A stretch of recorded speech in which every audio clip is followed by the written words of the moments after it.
جنرال سمیع سادات او ملا یعقوب ګډه ناسته ترسره کړې او پاکستان ته یې سخت اخطار ورکړ. د حقیقت نیوز چینل درنو کتونکو سلام، ستړي مه شئ، وخت مو په خیر. ګرانو کتونکو که حقیقت نیوز چینل مو نوی سبسکرایب کړئ په درنښت سره همدا اوس یې سبسکرایب کړئ تر څو زموږ مهم او تازه خبر تر ټولو د مخکې تر تاسو در ورسیږي.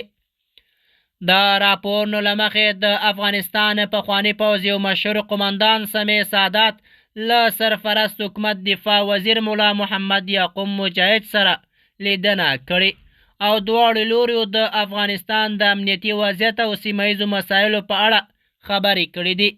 سرچینې وایي چې دا ناسته د پلازمینې کابل په یو خوندي ځای کې ترسره شوې وه او پکې د افغانستان د امنیتي وضعیت، د سرحدونو د ساتنې او د سیمه ییزو اړیکو په اړه بحثونه وشول.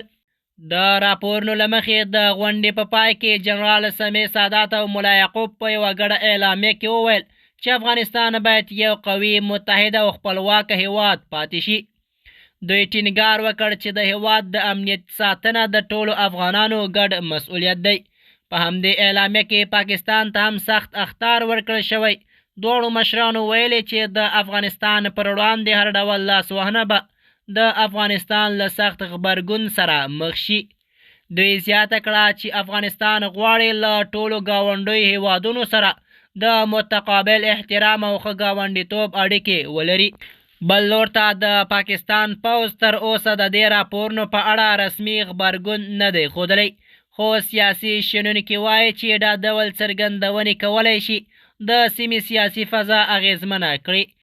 شنونکي همدارنګه وایي چې د افغانستان د بېلابېلو سیاسي او پوځي څېرو ترمنځ احتمالي همغږي ښایي د هیواد په سیاسي راتلونکي کې مهم رول ولوبوي.